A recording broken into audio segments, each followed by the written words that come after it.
This is the Conservative Outlaw. Make sure you give us a like and a subscribe and share with your friends. It helps us out, helps the channel out, helps us bring you more information. Senator, the president seems to think you guys are losing the shutdown fight because you're in charge. Do you agree that Republicans are losing this?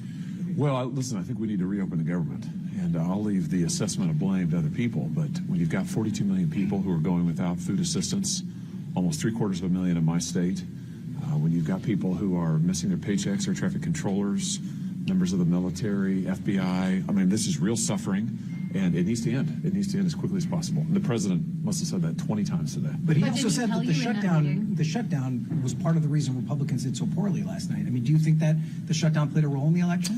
Listen, I'm not a voter in those states, but here's what I do know is the shutdown needs to end. And in my state, I can just tell you, it is really hurting real people.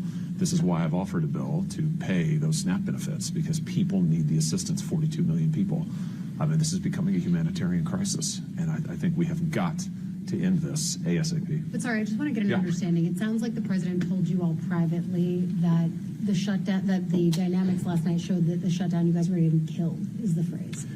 Did he say that? He didn't say anything privately that he didn't say publicly. I mean, so he didn't say that he thought that the results last night showed that your party was getting killed? I think what he said is that the shutdown needs to end. He wants the shutdown to end, and he urged us to get rid of the filibuster. And I will just say this to my Democrat colleagues: if you're going to put me personally to the choice between providing food assistance to 42 million needy Americans or defending some arcane rule of the Senate, I'm going to choose people. So I would just warn my Democrat colleagues, if they think they can just do this in perpetuity, we're just never going to open back up the government, we're never going to get people food assistance, we're never going to pay the military. That is not a sustainable position, and you're putting me to a choice between people and Senate rules, and I'm going to choose people on that. But Senator, politically, given that Democrats won pretty big here, despite the shutdown, do you think that they're paying a price at all for this? Are Democrats? Yeah. Well, I don't know, Manu, but I know who is paying a price. Are the people who aren't eating. I mean, they're paying a price. I mean, the people who are paying a price are people who can't afford their health care, veterans who can't go to the VA and get the coverage they need, children who can't eat. So I don't care about Republicans and Democrats, whatever. But what I care about are people in my state and around the country are suffering, real people, and not just like inconvenience. No, they're suffering. When you can't eat, when you can't feed your kids, that's suffering. And I don't know how much more loudly I can say this in this building. This has to end. And if we're not going to open back up the government, which we should, we need to pass a food stamp. So what about getting in a room then and starting these negotiations about health care? Yeah. You would do that, get in a room? Oh, well, listen, I've been saying for weeks, I'll talk to anybody and have talked to folks. But, this has to happen at the leadership level. But this shutdown has got to end. So you think Trump have the votes to change the filibuster rules right now? Talk to your colleagues leaving that room. I don't know the answer to that. Did the president change any minds on it? I don't know the answer to that. Can you tell me about a bill that you and Senator Warner are working on? Yeah, the AI bill? Right. Yeah, absolutely. No, I'm happy to. And this goes back to defending working people. I mean, we keep hearing about how the AI revolution is going to be great for working people. Well, let's find out. I mean, let's find out how many jobs AI is creating, but also how many jobs it is eliminating.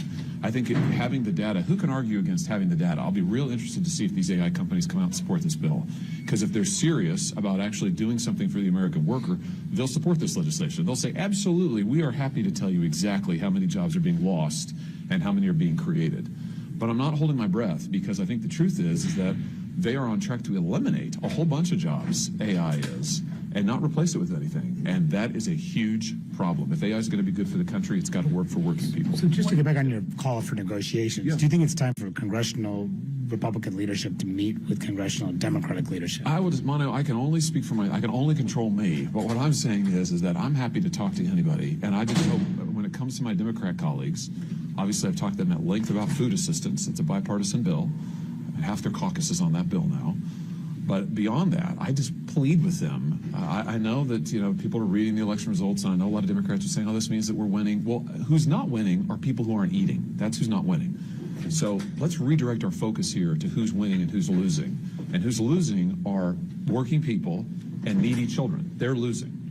So, I would just plead with them, you can go take your victory lap later. But right now, let's put people back to work and let's start feeding people who are literally going hungry. More broadly, are you worried about the electoral results, what they may mean for the midterms next year? Listen, my focus right now, given what the crisis that we're in, is getting people in my state fed, like literally getting them food. I just want to say, since I'm on that subject, food banks, churches across my state have done a phenomenal job but they cannot sustain this long term. I mean, just long term, we are going to have a crisis if people cannot eat. So Can I ask on what the is the food president? benefits piece? There's been a little bit of back and forth. The court said that the fund had to be used. They said it would be partially funded. Oh, I yeah, mean, there's been a whole back and forth. Yeah. When you hear from folks in your state, Yeah. are they able to access those benefits right now No, or I not? don't. No, I don't think so. I don't think that any. My understanding is, you want to double check me on this. Yeah. My understanding is that so far the federal government has not paid out any benefits. They just got the directive from the court to do so. And remember, they don't have enough money to pay all of it. So now they've got to figure out some formula. This is why Congress needs to stop sitting around and commentating. You know, I mean, this body acts like we're like commentators on TV. No offense to y'all, but you know, it's like we need to do something.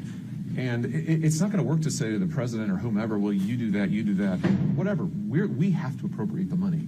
If the president uses every dime, and I'm sure he will, that he has at his disposal, that's going to be less than half. And it's also going to take a long time to stand it up. We need to act right now to get people the help they need. I cannot emphasize that enough. So I'm really alarmed by the reports this morning that now the Democrats are not interested anymore in reopening the government, that those talks are losing steam.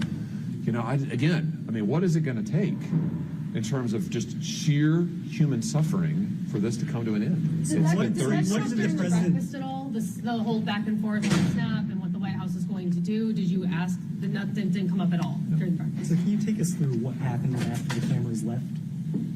Oh, I mean, he just reiterated what he said on camera. I mean, as you know, I mean, the president does not say one thing in private and another thing in public. I mean, what he says in private, he's happy to say in public, and he said the same message. I mean, he laid it all out when the cameras were there. I mean, he wants the shutdown ended, and to do that, he thinks we need to get rid of the filibuster. And I would just say again, I just warn these Democrats that if you're putting me personally to that choice, and you're making me choose, I'm going to choose people. So let's bring this to an end. But are you also telling your leadership, get in a room with Democrats and start talking about health care? Listen, I've been saying that for weeks. I mean, I think we should talk. I think we should find a way forward on this. But it takes two to tango here, and I'm worried that this morning I hear a lot of my Democrat colleagues now saying, well, again, we think we're winning. I mean, kind of back to Mana's question. We think that this is great for us. It's not great for anybody in the country. It's not great for people. And, you know, the politicos and the strategists and lobbyists, like, they go celebrate and get their paychecks, and they're fine. But not working people, not needy people. So have a conscience that we've got to do something, like, today on this. And I couldn't feel more urgent about it. I better let you guys go. Good to see you.